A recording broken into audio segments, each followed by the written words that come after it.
I've contacted our mayoral candidates, and they're both here for a debate that we'll have in a little while. I've also contacted the following other people who are running for Tanya McKiernan. We have here Mike Ryan, who asked to speak first because he has another commitment too. So Mike, I'll give you your 3 minutes. Not 12, 3. Thank you very much. Well, I want to introduce myself to you. I'll tell you the truth and I'll listen. How's that? I worked for 24 plus years at Transitions of Western Illinois. I was their executive director, retired 3 years ago, and for 20 plus years I've been the 5th Ward Alderman. 5th Ward is the southeast corner of Quincy. I think I'm doing a good job. I hope you think the same thing. I want to keep doing it, so I need your vote, need your help to stay as the Alderman in the 5th Ward. So if you're in the 5th Ward, please vote for me. If you know people in the 5th Ward, call them up, ask them to vote for me. The most important job an alderman does is constituent service. Finding out what you need, what your wishes are, and linking those to the city. We're that liaison. It's the most important thing. Our focus is on the core city. Obviously there's a lot of heat coming down from somewhere. Police and fire, engineering roads, and water and sewer. So when you go home tonight and you flush that toilet, it better go somewhere. That's how important core services are. And beyond that, your city doesn't need to do that. That's what private industry is all about. And you guys are the pillars of the private industry community. I can talk about specifics in terms of what I've done in terms of flood mitigation for the 5th Ward, repairing streets and sidewalks, sometimes refereeing the Hatfields and McCoys when you disputes with neighbors, that occurs too. That's not really what you want to hear. So vote for me. And tell your friends to vote for me. 5th Ward Alderman, Mike Ryan. Thank you very much. That was good, thank you. Okay, so we skipped over a few people here. Mike's competitor, Ashley Conrad, told me she had a prior commitment. So now we the 1st Ward. I told you Tanya McKiernan, she had a prior commitment, but Greg Fletcher is here. Greg, would you like to come and introduce yourself?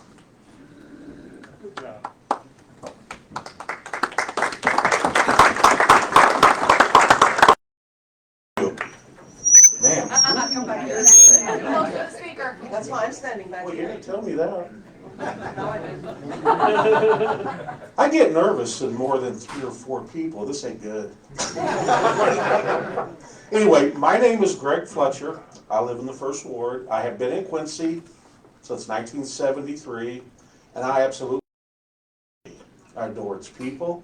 I've had 2 or 3 opportunities to leave, and I've always turned them down. Me and my wife are to the stage in our life where the kids are grown and gone. Look at her. No, I love her to death. And we wanted to give something back to our community. Last fall, my wife decided to run for county board, had a very successful campaign, and she won. And she absolutely loves what she's doing for the county in her role there. This is not my first time to run for alderman. This will be my 2nd time. And I am very, very excited about the prospects of it. I love talking to people. I love listening to people. And, I identify as a conservative Republican. I believe it's very important to take the taxpayers' money and spend it wisely. As far as sitting on the council, you look at every project that comes in front of you and you think, does it make sense? Does it have a payback? Is it good for the people? And if it doesn't, I'm out. A lot of people talk about the riverfront in Quincy. There is nothing that would tickle me more, and most people I talk to have a beautiful redone riverfront. But we got to figure out how to pay for it. And that's where all the controversy seems to come in. But as Mike Ryan says, you got to be transparent. You got to listen more than you talk. And I'm just excited about it. There's several people that know me, a few I see in the back, and they'll tell you that I gab a lot and don't know when to shut up. But anyway, I'm getting better at this public speaking. Nobody's threw an egg at me yet. But I would love to be the Ward 1 Alderman. It's something I would cherish. I would work very hard. I will constantly be out driving around the ward. If I see people out, I'm going to stop and say hi to them. Who I am. And take their concerns back to City Hall. And like Mike Ryan says, hook them up with the right people. And see if we get some things done and move this city forward. We're going backwards in population. That ain't good. We got to figure out how to go forward. We got to figure out how to make our money go further and take care of the necessities. Take care of potholes, sewers, streets, just the common stuff that you expect out of city. Obviously, police and fire are very, very dear to my heart. We got to take care of them boys because they take care of us. So having said all that, I think the single biggest driving force that will make me move forward in this is with Christ, all is possible. And that's what I keep thinking about. Thank you. Thank you. Well done. I also tried to contact Jesse Heyman, but I couldn't find any contact information on him. I did contact Jerry Conboy, and she is here. Jerry, would you come up and introduce yourself?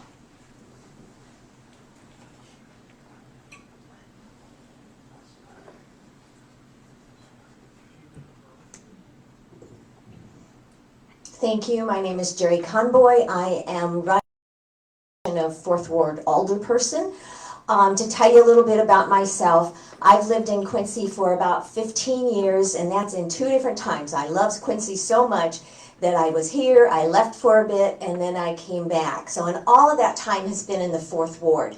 So I really feel like I know that area. I am new to politics. But I see that as an advantage instead of a disadvantage. So with being new to something, you can oftentimes avoid the insanity that happens when you keep trying to do things the same way and expect a different result. I think being new will give me fresh ideas, fresh insight, new energy. And as I said, while I'm new to politics, I am not new to working with budgets. I spent 32 years as most of that time as director of Blessing Hospice and Palliative Care. So in addition, I have worked with children who are abused and neglected. I have worked with foster care system. I have been a school social worker. I've been a mental health professional. I'm sure there's some other things in there that right now I'm not forgetting, because 46 years is a long time to work before you retire. So that gave me an opportunity to develop skills that I think will be beneficial in the position. As I said, one of those is budgets. That is always the crux, isn't it? Well, we want this, but how we pay for this. And so that is the skill of looking at what the issues are, looking at what you need, not necessarily what you want, and figuring out how to work with other people and other resources to get that paid. Mr. Ryan talked about the most important job of an alderman is constituent service. So I think I've spent 46 years providing services to others in a wide variety with a diverse group of people. So not only do I have the skill to listen more than I talk and pay attention to what people say, but also with a wide range of individuals that have different needs as well as different wants. I think transparency is important. That is that communication is key. It really doesn't matter what the decision is if it's not well communicated among the people who have the decision, the people who have to live with that decision. So transparency is important. I've already talked a little bit about diversity. I did know Quincy's population is about 51% female, but the composition of the city council is 15% female. So I'd like to see that changed a little bit. Fiscal responsibility, I've already mentioned that. So I think those are the primary things that are important to me, and the reason I chose to run would be diversity, transparency, fiscal responsibility, as well as responsive leadership. Again, a leader is only as good as the amount of time they listen to the people they're working with and gather new ideas from wherever they may come and get feedback from other people. So a leader is really an interactive position. It's not just an individual position. So I hope if anyone out there is in the 4th Ward, you will consider voting for me. If you're not sure where the 4th Ward is, it's kind of a long, kind of strange shaped ward, as a lot of them are, but it goes all the way out to 54th Street and all the way down to 14th Street, and then it goes north of Broadway to Oak, and then it kind of cuts down and picks up like the 20th to 24th from Broadway to Harrison. So again, I hope you'll vote for me. If you have any questions or any ideas, I would love to hear them. Thank you. Thank you for the opportunity. Thank you, Jerry.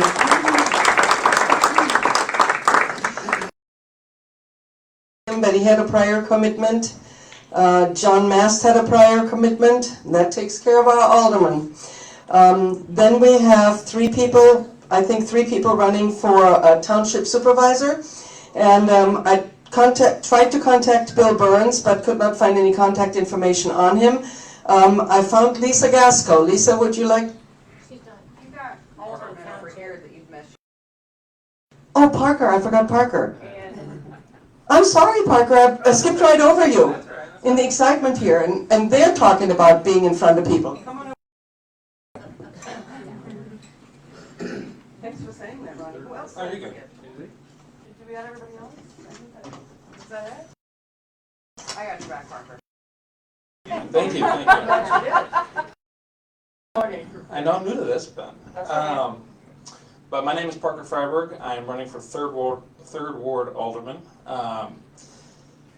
as the Republican nominee. For those of you that don't know me personally, history about myself. I am a Quincy, Illinois native and graduated from Quincy Senior High in 2009. While at QHS, I was a captain of the boys golf team alongside Luke Guthrie. Many of you know him. Our team was recently inducted into the QHS Sports Hall of Fame 2 years ago for second and third place at state. In my senior year, I also noted that I placed second in state individually. I then accepted an athletic scholarship to Illinois State University, where I graduated with my master's in accounting. In my senior year at ISU, I finished ranked second overall in the Missouri Valley Conference and was named Illinois State University's Doug Collins Scholar Athlete of the Year. In the year after I graduated from ISU, I turned pro and briefly played on the mini tours while I was studying and sitting for my CPA exam. After CPA that next fall, I entered law school at the University of Illinois, where I specialized in tax and business law. After graduating, I then moved back to Quincy, where I worked for a local law firm until late 2019, when I transitioned in-house to work for my family's business ventures. Currently, I am the a local gaming parlor here in town, and we now have 10 locations across the state. Commercial real estate portfolio. I am happily married to my beautiful wife Whitney. She cannot be here tonight, and we are expecting our first child in August.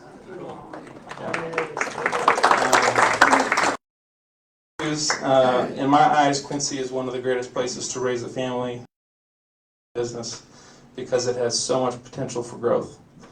My family are descendants of one of the first German settlers in Quincy, 1833, I believe. And like those early days in our town's history, I want nothing more than to live in a city that is full of opportunity for all people in all walks of life, and that attracts new and existing businesses to maintain the thriving economy that Quincy is. But I am running for alderman to ensure that Quincy, that everything can and will be done to maximize Quincy's potential. I believe in transparency from the top to the bottom. And I hope to serve the residents of the third ward in a way that not only has a positive impact on their life, but also impacts all Quincyans. Sorry. Lastly, I just want to say thank you for inviting me up here. Sorry, I forgot. And if you have any other questions, please feel free to contact me. Thank you, Piper. I'm sorry I forgot. I'm old, you know, that happens. Do we have any other people in human positions? I'm covering myself right now. Okay, hearing none, now we'll go on to the township supervisor position. Like I said, Bill Burns, I couldn't find anything on him, but Lisa Casco is here. Lisa, would you come up and introduce yourself? Becky, she's not township supervisor, only Cindy. Oh, only what are you running for then? I'm township assessor. Oh, township assessor. I'm sorry. Okay. I'm sorry. Come on up, Cindy Marie. Thank you so much. No, not a problem. So I'll just give you a little brief synopsis. Again, my name is Cindy Brink, and I am the supervisor of Quincy Township. I started with the township in 1993, and I've had the opportunity to run for supervisor in 2013 and again in 2017. So those opportunities gave me the opportunity to actually take over the township and run things a little differently than I could do when I was the case manager. So the first thing I did as the township supervisor was I eliminated my full-time position, and I became a full-time supervisor and a full-time case manager and any other duties that the township requires of me on a daily basis.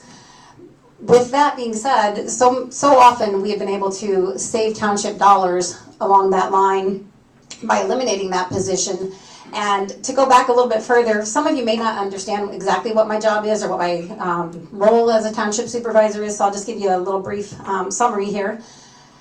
The township has been around probably since the 1800s, and Adams County has 23 townships, Quincy being one of those 23 townships. We differ because we sit within the City of Quincy borders. Therefore, we are called a co-terminus township.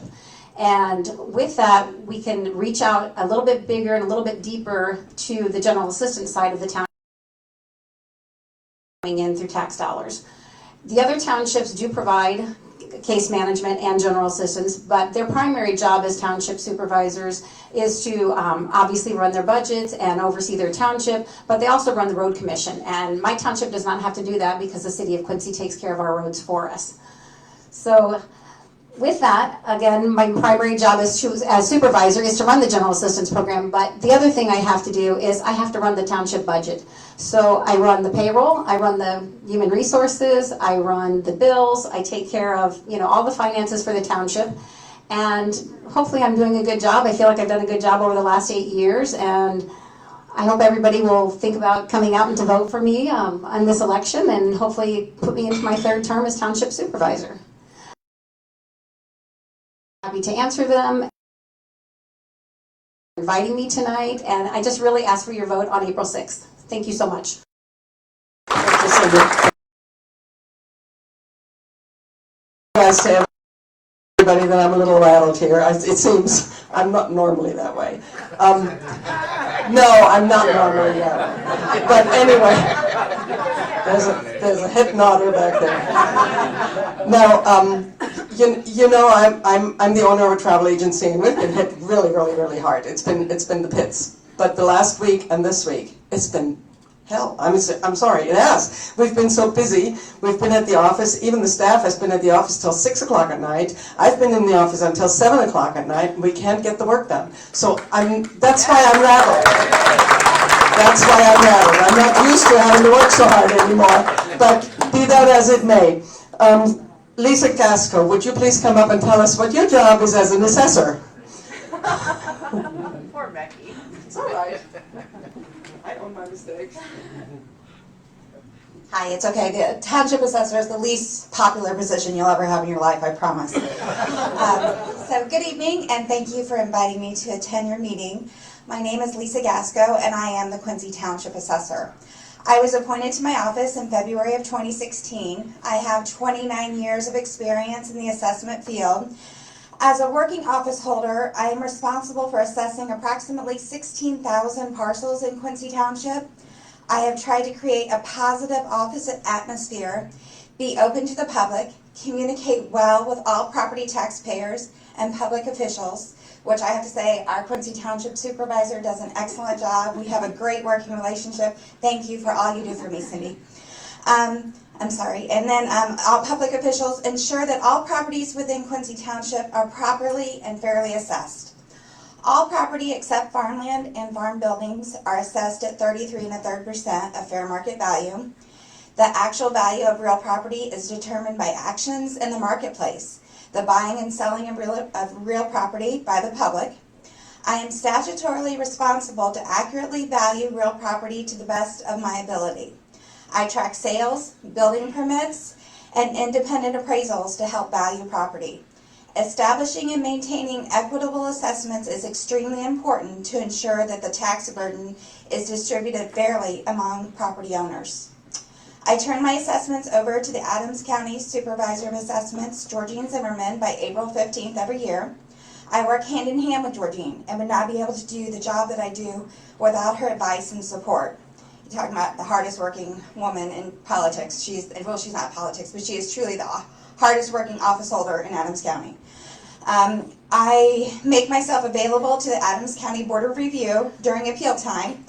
If they have any questions or comments on properties that have appealed their assessment in Quincy Township, I am required by statute to be a certified Illinois assessing official. I take continuing education courses each and every year to keep my designation current and stay up to date on new laws and changes in the assessment field. I have over 693 hours of continuing education. I want to thank you for allowing me to be here this evening. Thank you. Do we have anybody else who's running for office in the crowd? So I don't. No, not the two of you. Not the two of you. You're the headliners. Anybody else who's running for office in the crowd? Okay, I do want to thank every one of you that's come up so far, including the two that are sitting here to my side. These people stepped up to the plate. We did not. Now we need to step up to the plate with our votes. Before that, we need to find out what these people are all standing for, which is why I invited the alderman candidates and so on and so forth to come here and tell us briefly what they're all about. With the two mayoral candidates, we'll do it a little bit differently. We'll ask them questions. You can ask them questions. Do it respectfully. They stepped up to the plate. We need to give them our respect, whether we agree with them or not, with their philosophy or with their issues or not. We still need to give them our respect because they stepped up. We need to be civil to each other because this is not going to be a free-for-all and there aren't going to be any gotcha questions. So if you have a gotcha question, stay seated. If you don't have a gotcha question, and if you want to ask a question of these two people here, that will bring this issue further so that people can understand what these candidates are standing for and therefore make up their minds informed and go to the polls informed on the 6th of April or before then I welcome your questions. If you have a question, line up here to this side of the podium. I'll start, and I'd like to start with both of you, so I want both of you to answer. Because of this issue with the squealing, I'll have to hand the microphone to one of you and then take it and walk it around to the other. So my first question for both of you is, with Governor Pritzker signing the Criminal Justice Reform Act, well, which basically handcuffs the police force, and which the police officers from many, many, many counties in the state of Illinois have spoken very much out against. And you, as a mayor, will have to work closely with our police force. What is your stand on this particular matter? And I'll start with Mike. Thank you, Mickey, for inviting me here tonight with the Tea Party. I appreciate it. What a question to start off with. But, you know, I don't like what the governor signed. It handcuffs our police force. With the original bill that was done in the midnight hours, 700 pages approximately, that very few legislators read, before they voted for it, let alone the governor had to take time. I thought there was promise when the governor amended. He went back and said, look, we can't have it where anyone can sue individually a police officer under the bill that was originally submitted. And he got that out of the bill. I thought he was going to do more revisions like that, but it's not. I think that bill may work for Chicago, but it doesn't work in Quincy. I was thrilled to death the day Governor Pritzker signed it, that Jill Tracy, our state senator, stood up and said, this is not a good bill. We're going to need to make amendments, if not eliminate it, and I fully support her. Okay. Thank you. Nora? Where should I? Okay. Thank you, Becky. I appreciate that. Thank you for the opportunity to be here tonight. I appreciate the attention, and I'll echo Becky. Thank you for your respect and civility. So the good news about that bill is that Quincy Police Department is already ahead of the game. Part of that bill talks about body cameras, and our Quincy Police Department took 2 years to figure out which body camera would work the best before the city purchased them. So Quincy Police Department's already ahead of the game in that respect. As far as the amendment bill, and I know that one of the scariest parts of the bill is if someone is in your, the police used to be able to come and take them away, and now they can just come and give them a ticket, and they don't have the power to take that person off your property. I actually had a chance to talk to Chief Copley very recently and asked him about that question. I said, how did that happen? Where did that come from? What does that mean in Quincy?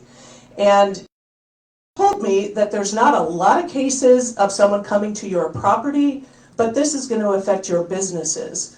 So if someone is in your business and you're trying to get them out, if they're causing a problem, that's what is, no pun intended, going to handcuff the police officers as they get to your property or your business.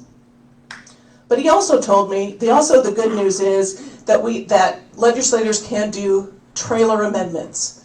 And he told me that, they're working very hard to amend that part of the bill, of the part that he didn't like. It's a large bill, it's unwieldy, but piece by piece, advocates are working on it, and I think we need to lobby our legislators for the parts that we want taken out of it. Okay, who's got a question? Everybody jump up at once. Come on up here. Need to come up here to the mic. We need to get lined up. Yep, you need to get lined up. I think I said that.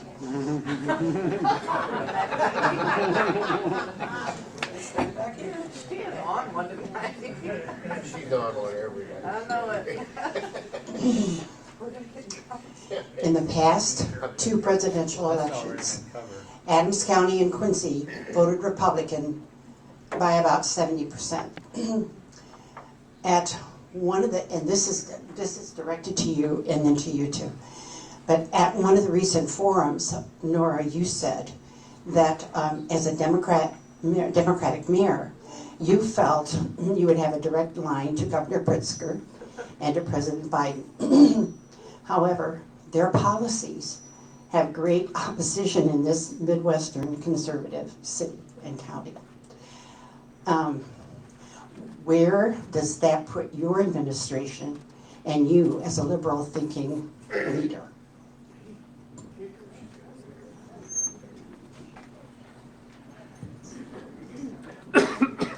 So, I don't know what liberal thinking leader is, right? You can shout it out, you can tell me, you can say what you think it is, but you don't know me. You don't know me, I'm asking for your respect here.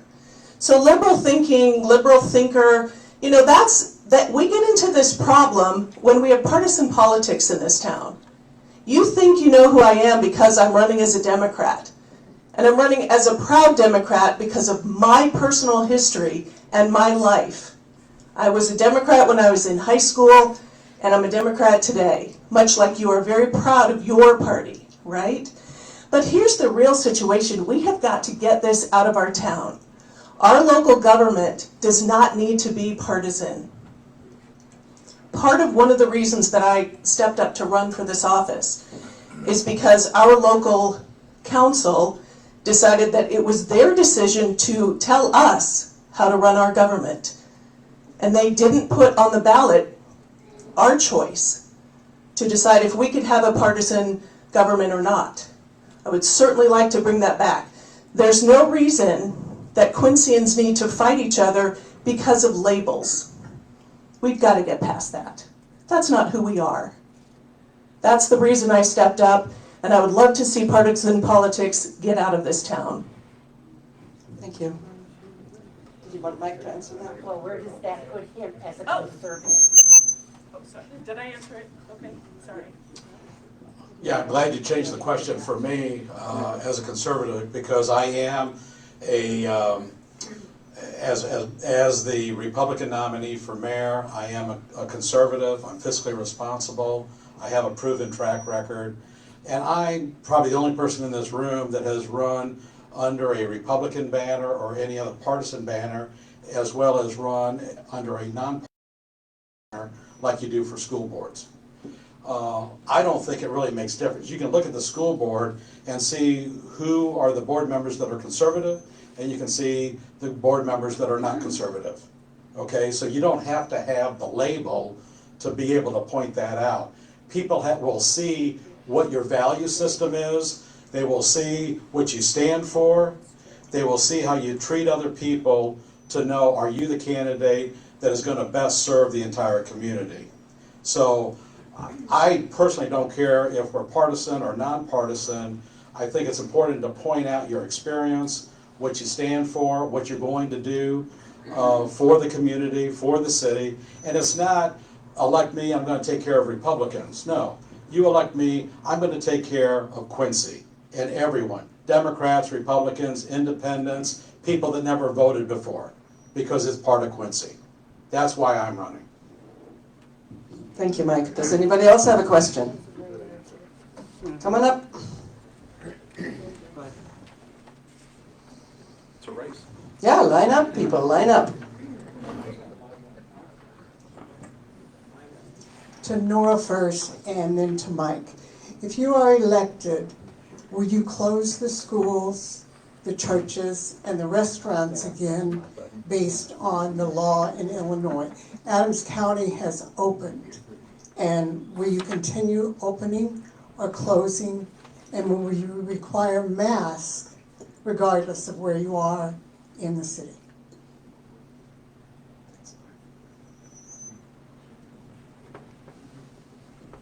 Haven't we learned so much in the last year, right? So to answer your question, I would defer to and consult with the Adams County Health Department. So me solely, as a mayor, I don't have the power to do that, but I would consult with our medical community. If we were to close again, just think what that would mean. What would our numbers of deaths be in order for us to close again? I know that we have learned that we need to keep our businesses open. I know that we have learned that masking actually does that. So everyone in here has a personal responsibility. It's really actually interesting to see people who have masks on and people who don't. And here we sit having a discussion. So that's okay. Maybe they're vaccinated, maybe, people have their own personal choice. But to answer your question directly, I've learned a lot since last March, right? So if the whole state were to shut down, it would have to be so dire in Adams County. Obviously, we all know we're now leading the way for vaccinations. Our children have learned how to deal with this. They're showing us how to behave. They're all in schools, either wiping down their desks or masking. I work at Quincy University right now, and the college students come in. First thing they do is they have to wipe down all of the equipment and our desks that we use. So the children are leading the way here. I think our superintendent, Roy Webb, has done a phenomenal job with the schools. I think that we can look to that as inspiration for what would we do moving forward. We definitely know that our behavior affects our economy, and our economy and our sales tax affects our budget in the city. So, you know, our behavior is what is going to drive our economy, and that's what we have to look toward. But I would not make a decision myself. I would absolutely consult Adams County Health Department, but I will tell you this. Last March, sure, I was scared. Yeah, I was scared that we were all gonna die, right? This is a pandemic. We didn't know who was gonna get it. We didn't know who wasn't gonna get it. Now that people are vaccinated, we can all kind of start breathing a sigh of relief and start reopening again. Adams County has done a fantastic job. I know that just today, Texas is wide open. No masks, everything open, is that right? I think I saw that alert earlier. So, great. Let's see how they do. Let's pray for the best, hope that they do okay, and watch the numbers. It's all about the numbers. Thank you. Becky, can I piggyback off of that question and answer? Well, You know, I'm going to accept the compliment or thanks, Nora, that you gave Roy Webb, because it was interesting in the early summer when Roy asked the board members, we're planning for the opening in the fall, in school in the fall, what do you want us to do? Well, several of us raised our hands and we said the one thing that we absolutely must provide is an option for in-person education in our schools, okay? He then worked with the teacher union and with the other unions, and we opened up, we're one of the very few large unit school districts in the state of Illinois to be open this entire school year.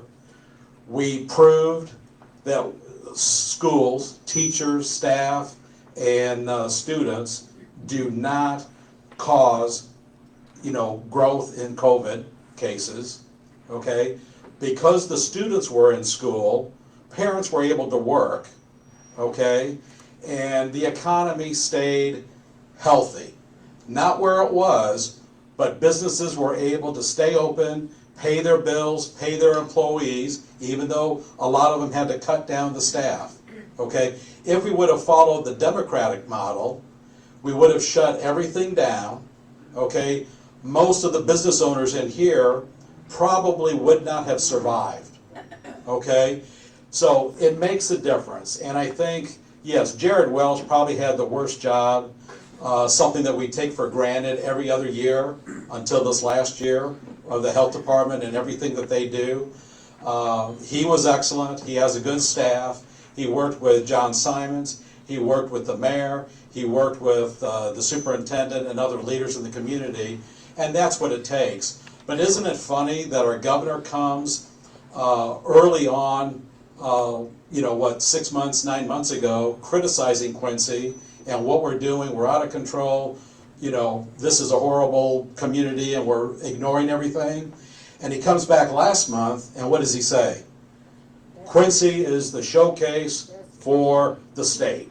Okay, we have our schools open, we've got awesome COVID testing, and we have the best vaccine program anywhere in the state, and by the way, we want to copy that throughout the state. So yeah, I'm very happy with how Quincy has handled it, and if you elect me mayor, which I hope you do, and we have another setback with COVID, we're going to take a look.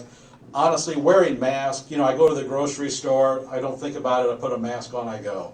Let the businesses decide what they want in their business, and we can choose to either go there and continue business with them, or we can say, I don't like that, I'm going to go someplace else. Okay? Business owners are smart. Let them do that. Thank you. Can she just piggyback on that real quick? Do you mind? Sure. Real quick, Ronnie. I will be quick. All right, so it's no secret that I've been a pioneer for our the entire year. My concern is that if Pritzker were to hand down more executive orders, whatever he hands down, are you willing to forego a person's individual rights and freedoms that are constitutionally protected, or are you going to bow to the state? Will you stand up for everybody in this room? I need to know. I need the mic. For both of them. Both of them. Okay. So, let's, inflammatory words like bow down, come on. That's not what would happen.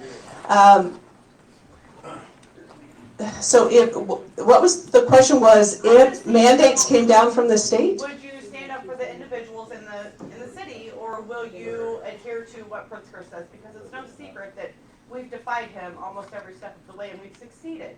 And we're now a model for the entire state. We are. We need to know. 114 families might disagree a little bit. We have had some deaths. We've had painful deaths in this community. So my heart goes out to people who have lost anyone from COVID, right?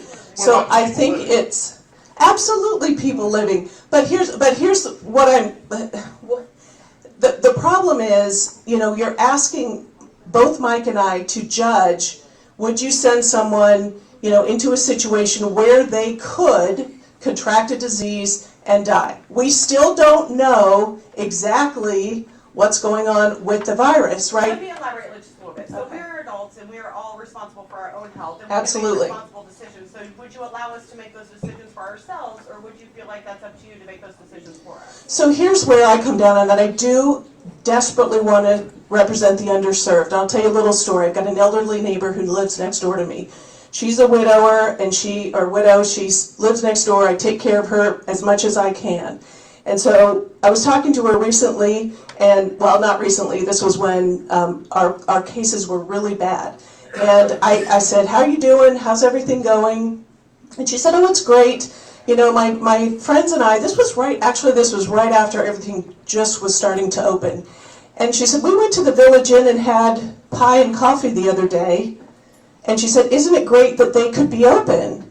And I walked in and they said, asked the little waitress gal and said, hey, how come you're open? This is, you're not, what's going on? And they're like, well, we're open illegally. And so, this elderly woman was at risk, and she thought she could go have lunch. So I would stand up for her and make sure that education was spread around the community. And so, yeah, you can have your choice.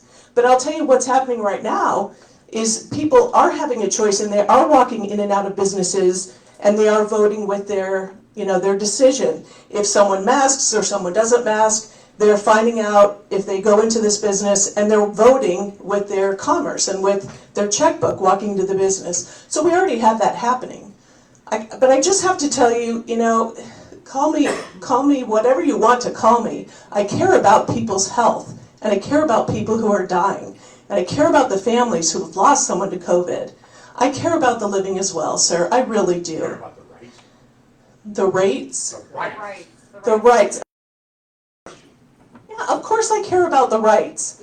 Of course I do. And Nora, I think there's a misunderstanding. Like, it's not that we don't care about individuals. That's not what the question is. I mean, you can have health, you can practice safe opening and et cetera, but you can also balance that equally. They have to be treated equally. You have to treat the health of that elderly woman as equally as the right of the next individual that's 100% healthy. It has to be equal. You have to find that balance. I agree. I think we've all learned something since March. We've all learned this year that we can live with it, that we can go to school, that I can go to school with my students, absolutely, that we can go to businesses, that people have the right to vote with their feet, as I think Mekhi said. So absolutely, yes, there are rights and people have them. I think we've learned a lot. But I mean, if the rates of disease would have to go through the roof for us to change our behavior here. And I'd like to say, I know Pritzker came down and said, hold on, you got to stop. We were on, top 10 list in the country. I mean, our rates were bad. So it's great. Here's what's fantastic about Quincy, is that we looked at those rates and we said, let's do something about it. And Moore got together with John Simon and Jared Welch and Maureen and Carol, and they said, boom, let's do this. Quincy is. Not who Quincy was in the beginning. That's not who we are. This is who we are now. how we're behaving now, how we can handle it now, and our rates are low. It's fantastic. I hope that answered your question. It's Mike's turn. Mike's turn. Oh, sorry. Becky, could you repeat that question? Yeah, And then, Becky, can you go stand next to Ronnie for a minute, please? Next Ronnie? Yeah, please. Just repeat your question for me. Becky won't bother you, don't worry. Well, I know, but it's a little concerning. I'm just wondering, if Pritzker were to hand down more mandates, et cetera, how far are you willing to go to either forego or stand up for the rights of the individuals within our community? Are you going to allow each individual to make whatever decision is best for them and their family, or will you make that decision for them? Okay, you're sitting down, right? I am. Make sure she doesn't fall out of the chair. Okay? Okay. We have to question that. The governor's proved that he's making decisions that are not based on health, that are not based on science. Okay? We aren't going to just accept someone's idea to say we should shut down. Now, if in fact there's an escalation in the death, there's a different version that is deadlier than anything else we've experienced, or there's a brand new pandemic, okay, that's a different story. The state and the governor has 30 days to take action and to decide. Doesn't have 31 days, doesn't have 60 days, doesn't have a year. Okay? If it's really bad, the state legislature needs to do something. Okay? Not one elected office holder. That's right. So I hope that answered the question. I think the other side that we have to be clear, when we talk about transparency in this election. Well, you know, I don't know if you know, but in my opponent's campaign, she's getting money from Pritzker, from Madigan, from Durbin, from union bosses all over the state. Okay, how is she going to be held accountable to those people? I'm not. We're getting money locally. I'm a Quincyan. I'm here to, you know, work and live and focus on Quincy. And the only people that I'm accountable to are Quincyans. I guess to follow up with that, you said it was, if we were to have another pandemic, where is it in the Constitution that says my rights are null and void if there's a pandemic? They don't. But under a health emergency, the governors virtually in every state has a right to take a 30-day action. But that's it, not a year. Okay, right. Got it. Follow up? Okay. Mike, you are a great politician. You just pivoted. Did you guys see what he did? Wasn't that fun? Round of applause. Round of applause. So, you know, I am no puppet of anyone who gives me a contribution more than Mike is. He is not going to be beholden to the very wealthy people who are contributing to his campaign. You all can see who's contributing to our campaigns, and you can go on there and you can take a look at exactly who's donating to each campaign. And I guarantee you, you know all the names. I'm not getting money from Pritzker, not getting money from Madigan. I don't know them. I am getting money from working people in Quincy. That is true. I am getting money from people who put in a hard day's work, and that's who I'm getting money from. A lot of the money that I'm getting is from people in Quincy, over 70%. So I applaud you, Mike. That was brilliant. Nice pivot. So welcome to politics. Okay. Do you want me to clarify? Can we move on? You know, call it politics or call it whatever you want. Your record, okay, on who's contributing to which campaign, just like we have to complete, shows the Madigan Fund, the Durbin Fund, okay, the Pritzker Fund, the Indivisible Party, providing money to your campaign. Look it up. You can look it up online. Springfield, Pekin, Peoria, Springfield, Rock Island, local unions all over the place. Working men and women. Okay, next question. Moving right along. All right, I'll let Mike answer this one first, and then Nora, circling back to the police department. Do you support local social workers handling police-related calls instead of an actual sworn patrolman?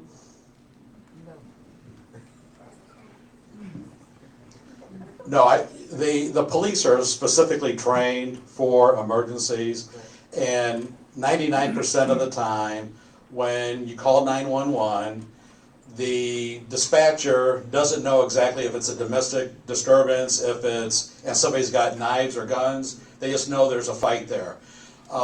If there's some other type of incident, you actually don't know what you're walking into until you're on scene. I don't know why I would want to put a social worker that has no weapon, no protective device in that type of a situation. Now, I do think we have to amend law enforcement and procedures, and locally, our police force is working on that. If you go, and we have people that have mental health issues. Well, they don't necessarily need to go into the jail and into prison. There are things that we may need to put them into some type of mental health counseling. But the court system and law enforcement is starting to work on that. Is there more to be done there? Yes. But am I supportive of changing law enforcement? It's just like the bill the governor signed. That doesn't work for Quincy. I don't want to put our police officers in a more difficult situation. Thank you, Mike. So it's no secret health cases are rising. So what I would propose is much like the fire department is more than, I think it's like 60 or 70%. Our firefighters are our first responders in many medical cases. That took some time. That didn't happen in one day. We started training our firefighters to be paramedics and to be responders in medical calls, and they secure a lot of calls already. So I do think we need someone who has the training. So do I take a police officer or do I take a social worker and put them in a car tomorrow? No. But you train someone, and maybe they are already a badged officer, and they can respond to the calls with more social responsive training. But I do believe that we need people in the force who can respond correctly to mental health calls.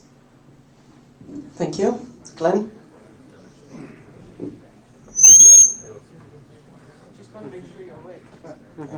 Thank you.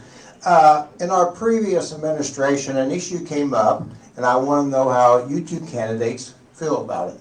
And that issue was, do you favor reducing the size of the City Alderman Council from the present size of 14? Who's first? Either one. Either one? Who wants to go first? Yes. That was quick. Be honest. Do I get to select which ones go? I think the voters do that, but you know. Okay, so, we have 7 wards, and we have 2 aldermen per ward, and honestly, that seems to be working. I would like to work, in that structure before I really make a decision. I do think there's some other good cities our size that have different forms of governors, fewer city council there we have, and I guess I would rather study some of those models further before saying we should cut the number of aldermen in half, or instead of go from 7 wards to 8 wards, and so I'm not sure that I would go either way at this point. Thank you. My personal opinion on that, because I have attended before the COVID a lot of city council meetings, and I'm talking, I favor where we're at right now. The young lady here who earlier said she wants to be an alderman, never had experience. We have a mentor right next to her. We have a training program where a novice person can come in and learn from a mentor. I think it's a vital point. We lose one, but our wards are never misrepresentative with double aldermen. Thank you. Next.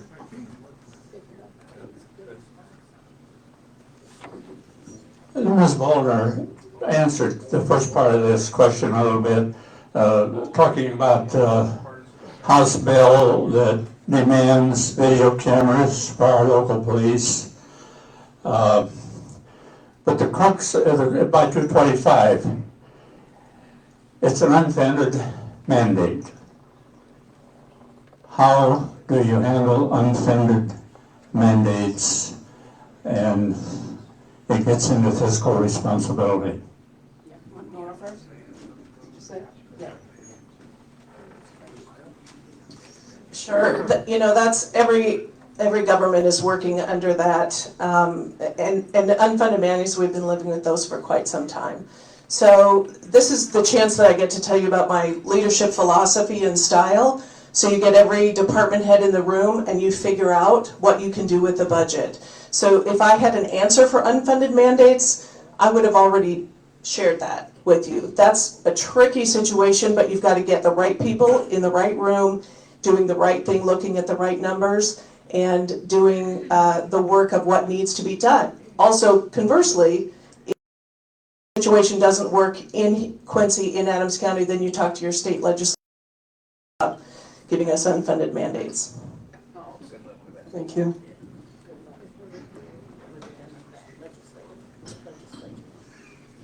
The state and even federal government, we don't get impacted as much by the federal as we do by the state. Probably the best example of a unfair state mandate is what they did to our police and fire pension. Okay, they say, this is your benefit, this is what you're going to get after working so many years of service, this is what you're going to get in the retirement, and by the way, when you die, your spouse gets to lock in at that level until they pass. And by the way, Quincy and every other community in town, you have to fund it. Quincy wasn't asked to come to the table to say what type of a retirement plan can you afford and do you want to offer your employees. Okay, we as voters have to work with our state elected office holders, okay, and be clear, no more state mandates that are unfunded. And matter of fact, the ones that you do have on us still, you have to work at bringing those back and getting them corrected at the state. I've dealt with this for 6 years now with the school district, and we have something that's an advantage than any other government entity. It's called the Illinois Constitution. The Illinois Constitution states that the state of Illinois will fund the majority of public education. Do you know how much money in the last 6 years the state of Illinois has given Quincy Public Schools? Okay, less than 30%. Now, I don't care what math, if you learn math like I did, okay, the old way, or if you learn math under the Chicago School of Math, or any other way, less than 30% is not the majority of public education. Now, why is this a big issue? What's the biggest impact on your real estate property tax bill? Quincy Public Schools. Thank you. Okay? What would happen if the state gave us 50%? Or more. Well, I'll be happy with 50%. Okay? Okay, if we did, I can tell you, I'm only one board member of the school right now, but there's 6 others that would gladly reduce the property tax. It makes a difference what the state does, and we have got to stop ignoring, well, we can't talk to the state, we can't do that. We've got to hold the state elected office holders accountable. Wait a minute, if it's funded, if it's unfunded, and we have to do it, what is the recourse for us? Well, there isn't. Okay, so you can sit around department heads, but you got to come up with more money. Okay, because if the state's saying, okay, you're going to have the minimum wage, right? We're going to go to $15. That affects business as well as government. If you're paying anybody less than $15 an hour now, they don't say, oh, and by the way, you get to charge people more. Okay, the government, they can raise taxes, but aren't we tired of higher taxes? Amen. That's not the solution. We have to be more efficient. We've got to look for areas that we can cut. You have to pay somebody more. You're either going to have fewer people or you're going to have to raise prices. Depending on your business, you're going to have one choice or the other. But you have to make a choice. And even government with unfunded mandates, and believe me, the unfunded mandate for police and fire union, okay, the unfunded pension, it was in the $20 to $30 million range. Last November when they announced it, how much was it? $101 million. Okay? I'm sorry, folks. That's over twice the city budget. Okay, now it took us decades to get there, and it's going to take decades to work out, but we have to look at things differently. And that's something else that I bring to the table. Okay. I have a question for either one of you can take it. How do you plan on growing the economy? Yeah, that is my core focus for Quincy is job growth. So if you go back to November when the large industries in town had a meeting and they came up with, the large industries including trucking, they had 355 full-time permanent job openings available now, okay? The average wage with that, because it included healthcare workers, nurse practitioners, nurses, some physicians, the truckers, say $50,000. 50,000 and 355 people is over $17,750,000. That would be new money into this economy. We don't have to increase taxes for all of us that are sitting around the table. What we're doing is we're going to make the table larger, and we're going to invite these new people to become our neighbors, our co-workers, and we don't have to raise taxes. They're going to have houses, they're going to spend money in the businesses. That's what's going to help fuel the economy. And then we're going to get more money for infrastructure. We're going to get more money for all the other programs that we need to do. But job growth and the economy growth is the critical component in everything we do. Thank you, Mike. And I also believe that it comes down to education and communication. We do right now have a consumer confidence problem. So we do need to get out there and talk about how businesses are coping with keeping their patrons safe, if that's the type of business that needs to do that, and get people back out. So we have a short-term solution and a short-term problem and some solutions to that. And then we have the long-term. And long-term, we absolutely have to look at a solution for the riverfront. It is the one piece that is going to bring vitality here. We have an excellent school system. We have an excellent park system. Everything is, really coming together. And when the state of Illinois comes in and moves our bridge, it is going to be our first big open, like losing your front tooth. We've got to do something down there. This is a golden opportunity for us to grab that, develop the riverfront. And that's long term. So in the short term, we've just got to work on consumer confidence, getting our people back out, to buying and spending. And I think you tie that as well to the budget. I'll tell you, I don't think a lot of people, this room excluded because you are very involved and paying attention, but I think a lot of people in Quincy don't really get the connection between the sales tax that we spend in bars and restaurants and how that affects our city budget. I'd love to be able to tell that story to everyone in Quincy. Thanks, Nora.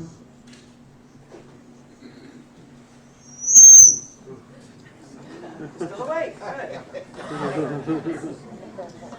I want to thank both candidates for showing up this evening, especially you, Nora, since I know that you would probably feel that you're in hostile territory, and I hope that that isn't the case. Not at all, not at all.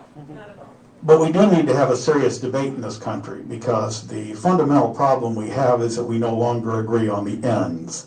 It used to be that we disagreed on the means, but we agreed on the ends. We no longer do. What we have now is progressivism versus Americanism, tyranny versus liberty. And so it is important, in my opinion, to get to know each candidate. Nora is right about one thing. I don't know you. But when you describe yourself as a proud Democrat, then I have to look at the Democrat Party. Okay, if you're a proud Democrat, presumably what the modern Democrat Party is what you support. And I personally believe that it is a godless, anti-American philosophy, godless in the sense that there's no need for a creator because rights come from government, not from the divine, and anti-American in the sense that it rejects the notion that our founding fathers had, that our rights come from and it is the responsibility of government to protect those rights. The progressive believes that rights come from government, which is one reason why so-called civil rights laws are the laws that the progressive will defend most vigorously.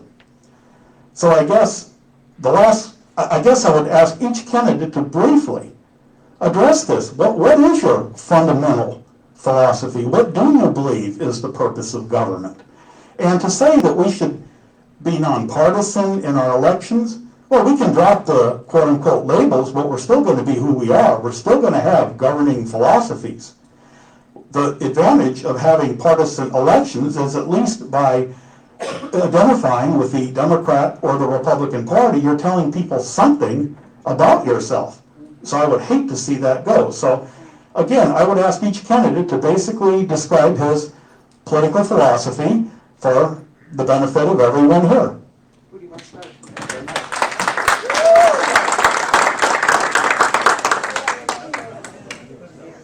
Thank you. I'm a conservative Republican, pro-life. I do not like taxes. I think government has to spend money wisely. It's a privilege to take money. I think so many times at all levels of government, we do more and more and more, growing systems, growing programs, and we lose sight of what the fundamental responsibilities are. I think Quincy, specifically, I don't want to talk about the national level, I don't want to talk about the state, let's now focus on Quincy. In Quincy, the city's responsible for infrastructure. Okay, we have a history of well over 100 years. Parts of our infrastructure are old. Parts of it are new. We are never going to have to stop improving our infrastructure. Okay, do we have to do it all in 1 year? No, that wouldn't be fiscally responsible. But every year we got to spend money on infrastructure. There's other services that we do or not do. We have to look at being more efficient within the government. And I talked to some department heads, and I can't tell you how many answers I've heard that they say, well, this is the way we've done it for the last 20 or 30 years. Well, of the business owners in here, been able to not change your business years? Yeah, every year we've got to do something different to become more efficient. Well, government doesn't, okay? So as an outsider, with city politics, but having the benefit of watching county government, the ambulance, and the school district, I know where to look for some money and to look for some inefficiencies, okay? I want to sit down with the department heads, I want to sit down with the city council and talk about the issues. What can we do to improve it? What can we do to save some money? Okay, and I'd like to say we'll never have a tax increase, but you know what? Government operates with taxes, period. But we have to be prudent in how we spend taxpayers' money. And that's something that I will be clear to do, is to really monitor and review how we're spending the money so we get the best value out of our taxpayer dollars. Thanks, Mike. This is not a hostile group, and I did not walk in here thinking that. I know many of you. I've known Becky, I've known you for 30 years. I mean, we go way back. I'm going to tell you a story. One of my earliest memories was marching up and down the driveway in my childhood home, holding an American flag high, and my dad, it's touching the ground, hold that flag up. He instilled in me a pride of this country, a love for the flag, and a love for our men and women in uniform that I can't describe to you how much it's in here. I can just tell you that. You can believe it or not. But that memory stays with me, especially when I decided to run for office. I would hope my dad would be proud of it. I don't know. He died of cancer when I was 10.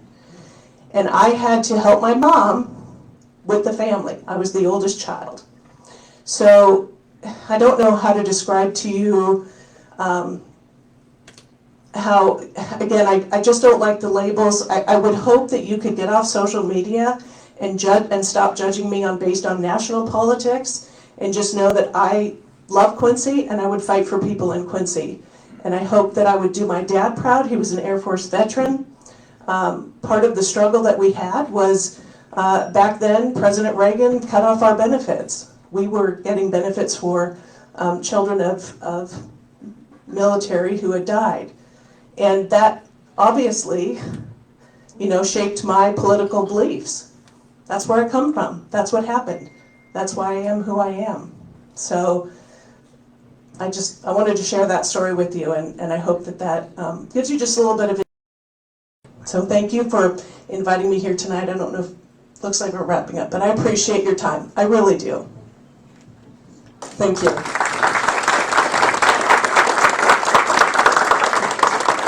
I want to tell you folks, thank you for coming out.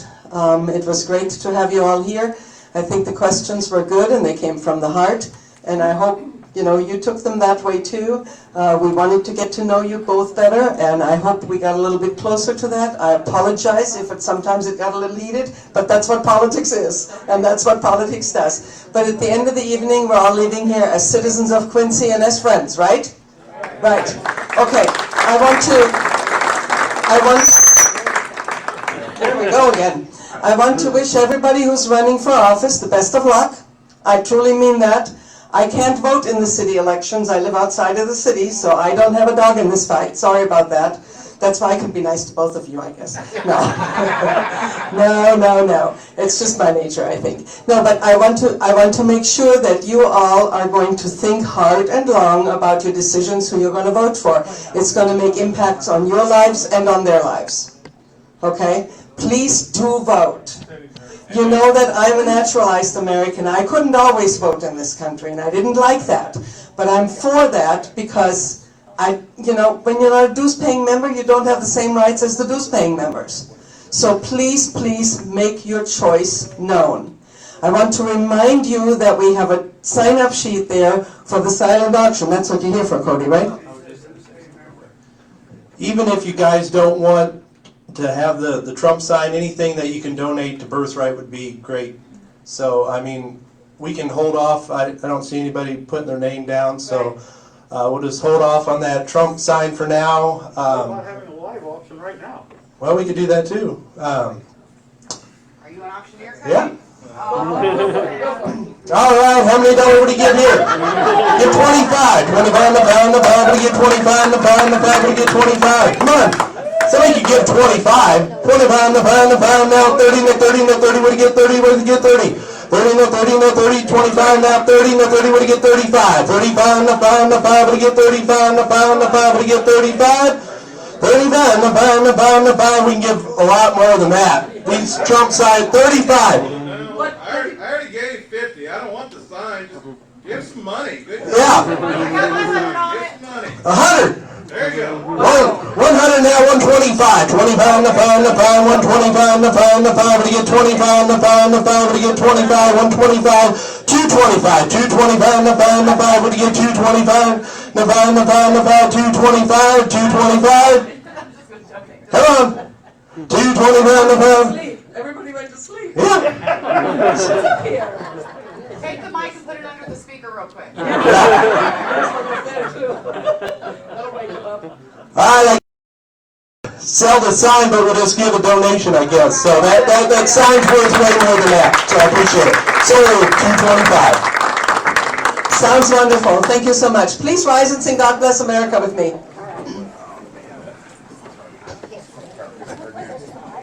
God